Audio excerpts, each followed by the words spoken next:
Our next guest is Barby Ingle. She is the president of the International Pain Foundation, iPain, Amazon best-selling author, and reality TV personality, sharing her powerful story about life-changing events that forced reflection and sprouted her journey from wheels to heels. Check it out. We kept it short and concise. She's a really interesting woman. We had a nice conversation. Enjoy. So my guest today is Barby Ingle. She's the president of the International Pain Foundation. That's a good one.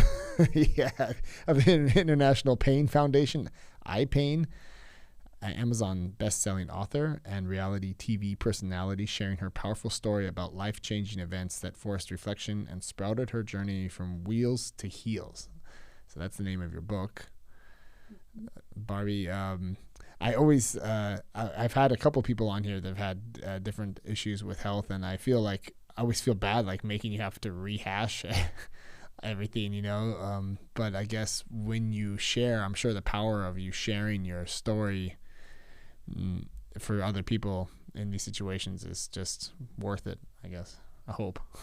Yes, for me, it's worth it and it's helpful so that what I've been through doesn't happen to other people. And, it really is a little bit of therapy for myself to share what I've been through and let people take from that what they need, and maybe they'll get help faster. Yeah. Yeah. So I have to really take time with pronouncing it. That's why I'm trying to be so slow today. So endometriosis. Not endometriosis. Yeah. Yes, that's a female condition when the lining of the uterus grows outside of the lining of the uterus, Yeah. and it can attach and attack other parts of the body. So that was the first rare disease that I had, and no one else in my family had it up to that point. So I was kind of driving blind with it, but ended up going through multiple treatments and surgeries that did not help, and having to have a full hysterectomy, which for me, it was like, I won. I got past this. Right. And little did I notice, a few years after that, I actually had a more severe rare disease that was coming down the pipeline. Are they connected? And They are not connected in any way. right. And the so endometriosis was in my abdomen. RSD is full body for me. Some people have where it's affecting just a finger or toe or leg. Yeah. For me, I have full body, which affects my entire body. Reflex is anything in your body that's automatic, goes haywire. So breathing, your heart, your swallowing, your internal organs, all goes haywire.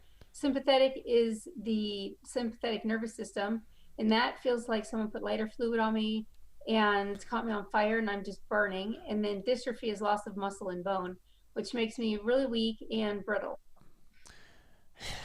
Yeah. And so this is something that started in 2002. Um, Yes. in my research, I kind of just was looking at the different healthcare issues in the United States, right? And I think that you're probably someone that can discuss that in depth, because it was something that in 2002 you started having symptoms, and then you went off and were going to doctors, going to physicians, trying to figure out what's going on, right? You know what I mean? Correct. And these people are probably like, what? You feel like you're on fire? Okay, yeah, right. It didn't make sense to them. And most of the time when I went in, I would be crying. And so then they're more worried about my mental health than my physical health. Mm, And I wasn't talking their language. It took me a while to learn the language of the providers, the medical providers. But they also aren't trained to look at more than one area at a time. So I had different things going on in my body. I was dizzy. I was collapsing. I was walking into walls. My vision would go dark in my right eye. Um, Having trouble chewing food, thinking I'm chewing and swallowing properly, but choking when I swallow. Uh, Processing foods, like so many different options and challenges that had come up during this time, and there was no explanation. It just, one minute I was okay, and the next I wasn't, and um, it took 43 doctors to get the proper diagnosis. 43 Each doctors. doctor, yeah, each doctor looked at their specific area of expertise. And finally, the 43rd doctor said, I want to read everybody else's notes before I even examine you. And then came back in the room and said, I think I know what it is. I want to give you this test. And by then I was very weary of any provider touching me or doing anything, because prior to that, doctor said, oh, you need your ribs out. So you had ribs taken out. Really? That doctor made a mistake. I actually didn't need my rib out, but he also made a mistake during the surgery. So then I had to go back in and have a second surgery to fix what he messed up. And so it just like snowballed into this big effect where I ended up in a wheelchair or was bedbound for about a 7-year period. And but the doctor who said, I think I know what it is, was correct. And I finally went home and researched on my own and went back and said, okay, I'll let you do the procedure. And the procedure showed that I was positive for RSD. And then I just went on from there as to trying to find treatments and options, because it's a rare disease and there's about 7,000 rare diseases. Only 5% have a cure. So I'm one of the lucky ones where I actually have some options with treatment. Some of the rare diseases don't have any option whatsoever. What are the options just to kind of go down that route for a second? So there's some that are less invasive, like mindfulness and meditation, that are helpful. And then some providers will put what they call a spinal cord stimulator or a peripheral nerve stimulator into the patient. That when they offered me that, I weighed about 99 pounds, and they told me I was too little. So that was an option for me. I did radio frequency ablations and nerve ablations and spinal epidurals, where they go through your neck and they cauterize the nerves. They go through the front, but they actually cauterize the nerves in the back near the base of the neck and spine. So I went through like 39 nerve blocks, and 38 radio frequency ablations, and 3 spinal epidurals. Jesus. They didn't help. They would help lower the pain levels, but they never helped overall with all the other symptoms. But that's really all they had to offer me for all those years. And then finally in 2007, I heard of a treatment option, and I was able to get an appointment in 2009 because there was a waiting list. Oh. Yeah. And so when I went in for that procedure, it's an IV infusion therapy, and I've received it every 3 to 4 months since 2009, and that's what keeps me up and walking. So I was in a wheelchair when I went into the hospital, and then I was able to walk out of the hospital with my own legs, teeter-tottering down the hall. Wow. And that's what put me into remission. But I also still use some of the things like mindfulness and meditation and working on puzzles and things for dexterity to help with my hand-eye coordination and that type of thing. That's really interesting. My wife and I have just gotten into this IV infusion thing just because of COVID, but also just as a preventative, like high doses of vitamin C. And as I was reading through, there was something I found about vitamin C and RSD, and I actually wanted to ask you about that. But what's in the infusion? The infusion for me is a cocktail of medications. The one that's the best acting is called ketamine. Yeah, okay. And ketamine is an anesthetic that they use. It was invented back in 1964. Mm-hmm. And the doctors that invented that, they passed it on, and they use it in veterinary science now. They use it mostly in the hospitals with children, elderly, and people that they don't know a lot about. For some reason, it resets the glia system, which is part of our fight-flight system in our spine and brain. And in doing that, it helps put the other symptoms that you go through in remission.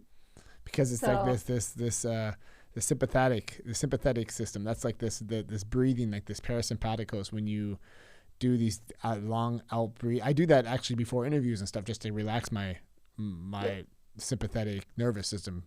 Yeah. but that's just like a nervous thing. So, but because of this disorder, or what do you call it? Is it a It's a disease. They're disease? still doing research on it, but they've known about it since the Civil War.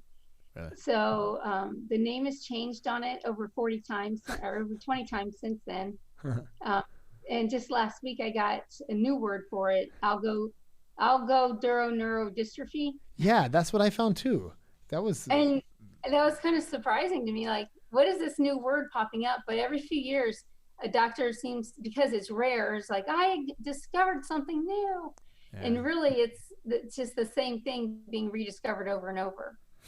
That reminds me of the dinosaurs. Like every time a new dinosaur was found, the guy would give his name to it. But it was like, what happened to why aren't there any baby dinosaurs? Because these like a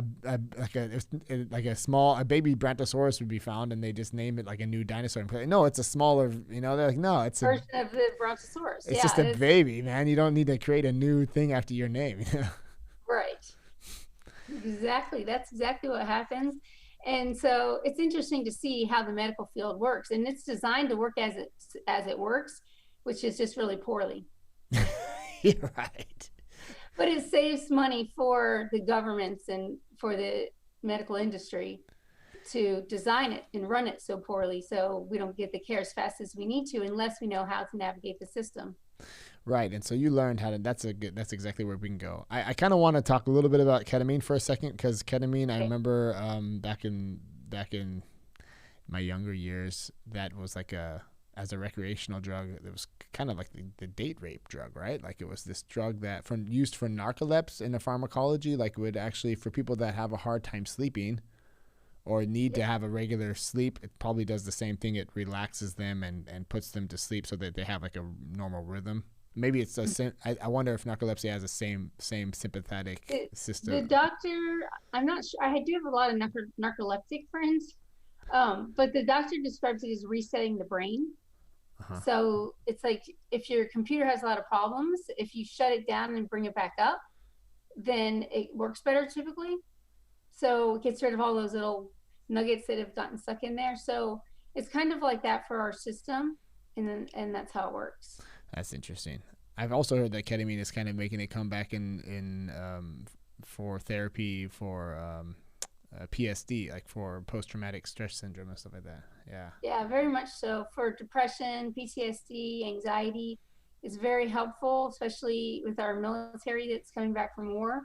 So we see them using it a lot, and the version that they get is a lot smaller. It's a lower dose and shorter, as in like time. They get 10 to 15 minutes, where my infusions last about 4 hours. Okay. So there's a difference in how they provide it, but it definitely does work on the same symptoms or same pathways.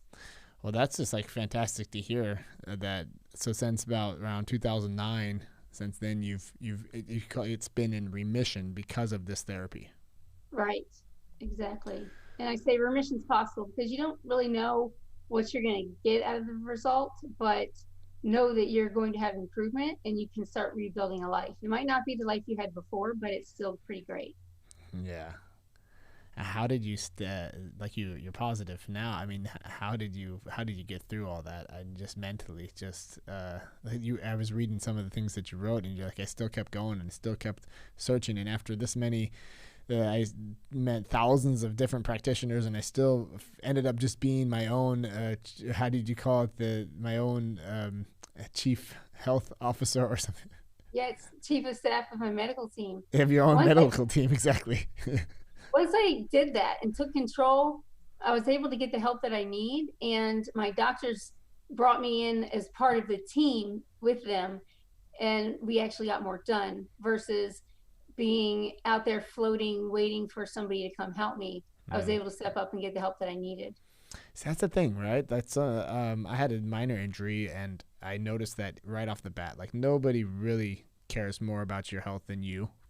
It makes sense, but when you say it and when you go to the doctor, you have like this expectation, like, heal me, just look at me and figure it out.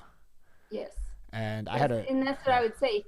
Help me, fix me. And I wasn't giving him anything to fix. And so when I finally said, I need I'm having burning, shooting, stabbing, cutting pain, sometimes electrical. When I was able to give them adjectives, I turned the conversation around and they said, oh, I know what to do for that. I know what to do for that. So it started leading down paths of treatment and getting the best care I could get. But prior to that, I was just going through the motions and trusting in the doctors and not taking responsibility. And I wasn't able to progress or improve. But it's weird because we have like this feeling. Why we have a.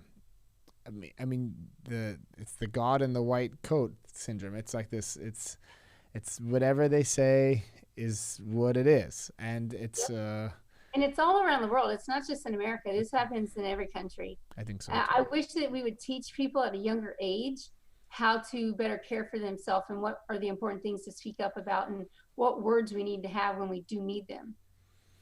Yeah, but it's almost intimidating. I went in. My rib was broken. I mean, it was popped out doing its own thing, and I had no idea. And my back was just really hurting because everything's so connected, right? So my lower back was. So I go over there and I say, "Yeah, my back, my lower back." And she just took a needle out. Basically, I got it, stuck in the needle and sprayed. I'm like, what, And like 6 months later, when I finally took control of my own ideas and figured it out, like I went to 2 or 3 different doctors and none of them even found my rib, and it was so weird. I didn't really know. I didn't really diagnose myself either. Like I have to blame myself. Like it was probably avoidable. Like the initial injury probably would have been okay if I just had stopped training, but I popped it even worse. But the thing is, it found its spot and everything else started to hurt. So I kind of was like, well, then it must be my back, and it was weird because later, like 6 months later, I found this chair where I can decompress my spine, and then everything got better instantly. But it was but it was just like it was just me. There was nobody else, and it was like, okay, I get it. Like I got to do this. This has got to be. I have to take control of the situation. And as hard as it is to, like, when you go to this doctor and they're like, this is what we're doing, to be like, no, let's just talk. Like, how do you have to really have your shit together to be able to, excuse me, but I cuss a little bit there, but just to be like, is this really the option that we need to go right now? Or maybe there's other options, or just having that conversation and maybe finding the practitioners that are willing to have that conversation with you. Because maybe there are other ones that they're just not going to play that game. They're that you play this game or you can go to another doctor, have a nice day. And that's just who they are. So you're not going to change that. I mean, right. And you got to know as a patient, you can fire a doctor. You can move on if the doctor's not able to help you in the areas that you need help. You have to realize that they are trained in certain areas. And if you're not in their scope, that might not be the right doctor for you. Yeah. And it's just that perspective or that paradigm shift to even be willing. It happened to me once I got into this family that my wife, they have a pharmacy in the family. So they always have kind of a different perspective on things, and they question things more often. It's kind of her job, right? She gets a prescription and she has to kind of look at and make sure the doctors, they're all busy. Everyone's busy. There's a lot of stuff, and people, humans are there, and there's mistakes, and that's just the checks and balances of the system. But alone, just that mindset was still, after all that, after being years here and having that all ingrained in me, I still went to the doctor and just was like, I just did what she wanted me to do, Yeah, which isn't always the right thing. We have to check and see and question our own belief in self and say, is this helping? Is this not helping? How long do I wait and try it as it's not helping? When do I ask for the next thing? And it's going to be an individual challenge, but it's something that we all need to do, and the earlier the better. And then in that moment, you're also mentally like, you're not 100% because you're injured or you have something going on. So like on top of that, you're really not your normal, like, good to go person that just got done with a fresh workout and like woke up and had a cup of coffee. Let's go do this doctor appointment. You're already like in pain, and like you have the mental issues, the mental, the aspect of it is yeah. Okay. And society teaches us stigmas of, always respect the people that are in that provider care position and never go against them and do what they tell you to do to get better. And I did that for 3 years, and I got worse and worse and worse. And then when I realized I have to be my own advocate, I have to stand up and take charge of my team. That's when I got the care that I needed. Yeah. how did you I've been living in Germany for 13 years, 14 years almost. So but I remember when I was in the States, I was young enough to kind of just be carefree and not have health care. And I was like, the $200 or $150 a month, I'll just save that. What was your healthcare situation going into this? Because that also probably, that is a huge part of this that I would like to talk about, like the healthcare system in the United States and you dealing with that throughout these phases of your diseases. Yeah, thank you. So when I first got sick, I was head coach at Washington State University for cheerleading and dance. And I had insurance through Washington State University and therefore through the state. So I had really good insurance. And I was going to what they considered the best of doctors. And they ended up telling me they couldn't help me. And they suggested that I move to Arizona, which meant no longer working as a coach, which I wasn't really doing a very good job as it was. And then also getting a whole new team of doctors that knew me here in Arizona. And in doing that, it changed everything as far as going from regular health insurance that you can buy here in the United States to I ended up on Medicare. Okay. And so they give a whole different type of treatments and options and choices and learning that system. So that took a little while.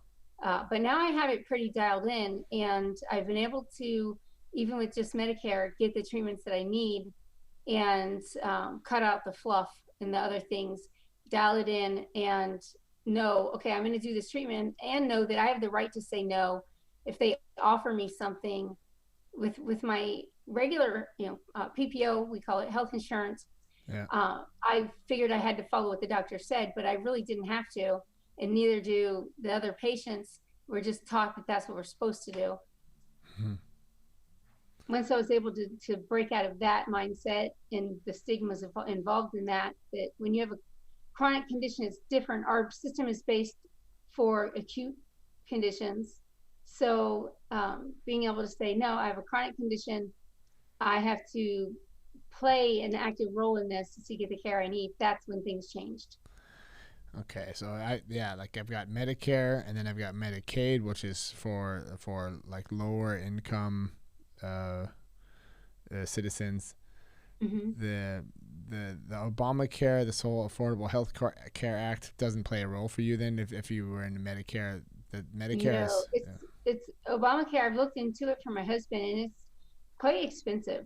Yeah. And it was supposed to be a great alternative. And if you have money and you don't have insurance through your provider, it could be a great choice. But for me, Medicare, because of the chronic conditions that I have, is a better way to get the care that I need. That's what it's kind of designed for, right? Like I was just trying to kind of make the connections to that and to Germany. But it's tricky. Like, Germany has just got this universal health care system, and a lot of people kind of just say, oh, that's better. But I'm not sure. I haven't really gone deep enough into the. I mean, you hear these stories, right? You hear these stories of the woman that fell in Boston between a train, between the opening when she was leaving the train, and she her bone's basically sticking out of her leg, and she's like, "Don't call the ambulance. It costs $3,000." She's screaming it. She doesn't even care about the fact that her bone's sticking out of her leg. Yeah, her first thing that she says in that moment is she knew exactly how much it costs too. So she's like, "Don't call. Yeah. I can't afford it. I don't. We're gonna figure this out some other way." So that's you hear that and you think, well, okay, that's going too far, Or I read another story about the helicopter. These helicopter. That's like a $20,000 minimum. Yeah. Cost right there. But they do let you, if you are low income, they do let you pay in smaller amounts, increments, and you can negotiate the bill. A lot of people don't know that, so they work their life to pay off this $20,000 helicopter bill. But you can't. There is ways around that. Yeah, but that's just such a. I mean, honestly, I'm at this stage in my life where I've got 3 kids, and I don't make if I have an insurance, so they pay €100 a year for when I'm outside of the country and we're skiing or something, and right, that's that's when it's gonna happen. If it's gonna happen, you know, you Will think, be. yeah, like it happens every time I'm there. Someone gets flown out with a helicopter, right? And I just know that, like, okay, that's just the risk that I don't want to take. And so we have this little insurance for when we leave the country, and that's what it costs, about $150 per, not even, you know, and 20,000 euro. The one 20,000. The one person had to pay 40. It was for their child because there was some $47,000 bill, and you know, they figured out afterwards that these ambulance companies have to, with the state, they have to put their prices. They have to, you know, show the prices to the state, and when they looked back, they lowered their price down afterwards. But they wrote the bill first for like 47. Well, maybe it scares you. Yeah, maybe you pay it. And these people were like, well, we can't pay it. So then they started looking, and they got into social media and everything, and it came out to being like something around 30 something. And they still were like, well, wait a minute, how could you even just send me a bill for $17,000 more just in the hopes that I pay it? And they were like, well, we're a big company. We have, and it came out that they ended up having not enough business, right? They had bought too many helicopters and had planned for more growth and didn't have it. So they're just trying to compensate these leases or whatever it's capitalism, right? And it just, I mean, I don't know. I mean, I wonder how Germany does. I wonder how we do it in Europe, because there's helicopters flying around taking people all over the place. How do they cover these costs? I mean, it is expensive, right? It's got to be expensive to fly a helicopter and pick you up and take you to the hospital. And yeah. Well, they do it by taxing the rich and charging through that system, and they also have separate public policies that people can, or private policies that people can go and attach to their insurances, kind of like we do here. But there's, you know, their basic health is covered, and that includes these rides if they need them. But then if they have catastrophic injuries, then they can get secondary and additional insurances. Yeah, I don't know. I just it's a big one. It's a hard topic. I just delving into it, I realized I was like, wow, you can't, you know, I can't do that to Barbie. I can't just make her explain me the whole healthcare system here. But I don't know, like you know, maybe let's just talk about your book a little bit. Like, how did you come about across, you know, obviously we know why you wrote the book, but let's just talk about it. Yeah, I didn't get a chance to check it out, so maybe you can give me a little. I have 9 books, but my first book. 9 books. Yeah. God, you're a busy woman. I am. It's taken years to get there, but the book process for me was writing about my life and my experiences. And one day early on, I sat down and I started writing down like cliff notes, the things that I've gone through and things I'm going through. And then someone suggested that I write a book, and I just took those notes and turned it into a book. And it took about 6 years to do my first book. And now it just takes about 6 months to a year to do a new book. But it definitely took the longest on my first book, because I didn't ever write a book before. I didn't know what I was doing or exactly how to share the story so that it would come out meaningful for other people. And just took my time with it, not ever really necessarily thinking I was going to publish it. It was more for my family so they can understand what I was going through. Mm-hmm. But then once it was put together, realized, hey, this could be useful in society, not just for patients, but their caregivers or anybody who has somebody in their family that's living with a chronic condition. So I cover different topics, from healthcare and how to navigate the system, to talking to children, to having a better relationship with your spouse, to my story, which is in From Wheels to Heels. All right. That's pretty cool. So 9 books. Interesting. How you also started this eye pain, this foundation. When did that start? Yes, 2006. So it was a few years into being sick. My stepsister also had the same condition that I had, and she passed away in July of 2006. And every Thanksgiving, our family would do a sit around the table and talk about what could we do as a family to help society. And it would change every year. be, let's go serve the homeless. Let's go serve people at the old folks home. Let's do, deliver food, different things. And that year, my older brother and my dad said, hey, Barbara went through a lot to get the help that she's needed. What about we do something to help other people get that help sooner? And so that's how it grew out of. And by January 2007, we had the foundation, we were in place, and we were moving forward. And at that time, it was called the Power of Pain Foundation. And everyone would say, what does Power of Pain mean? And we were like, as our network grows, I think we could come up with a better name. So we ended up going to International Pain Foundation and serving people all over the world, not just with my condition, reflex sympathetic dystrophy, but people with many different conditions, first with nerve pain and now with all types of pain, physical pain, spiritual pain, psychological pain, all wrapped into one and addressing all those different areas. So there's over 150 different conditions that we work with, and we do projects on education, awareness, social events, and access to care to help patients, their family, and their caregivers get the help, the hope, and the resources that they need to live a better life. And how have you guys been affected by the pandemic? Because when I was on your website, I was looking at you guys do a lot of stuff. Like you guys meet, right? And you have events where people. I'm sure it's just like a live event and people are there. And now it's like I saw something. Yeah, I saw something like it was kind of you guys want to do like a virtual run or what was that?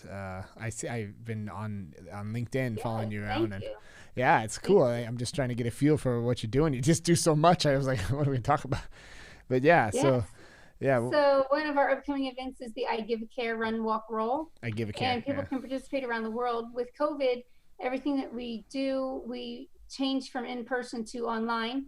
So you can participate from anywhere. You can do it inside your house. You can go out in your neighborhood. You can go to another neighborhood. You can go on a trip if you're up for that. And on March 29th, we asked that people go and participate some way.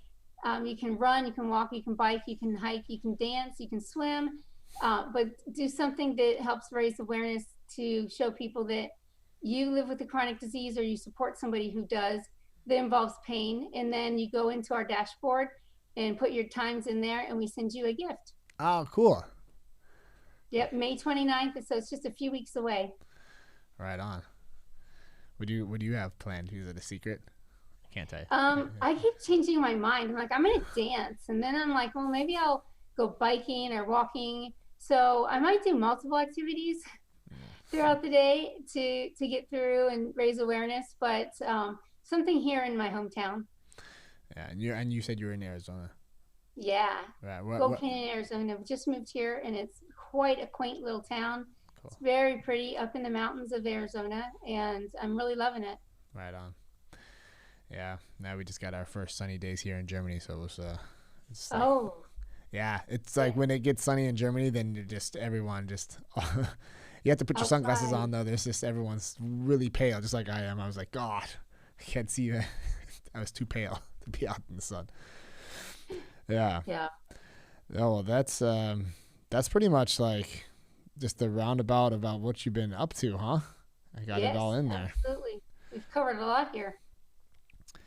Yeah, I don't know. I have this whole thing I can tell now. I just want to go back and hit up this whole health issue because the care system, because I think about also like how pandemic, and I wonder if there's a downside to the way Germany runs things too, and if the United States was able to, react faster. And I don't know. I mean, I actually usually steer away from the pandemic in these interviews because everyone just talks about it. And I mean, I can give you the option. If you would just rather not, then we can leave it alone.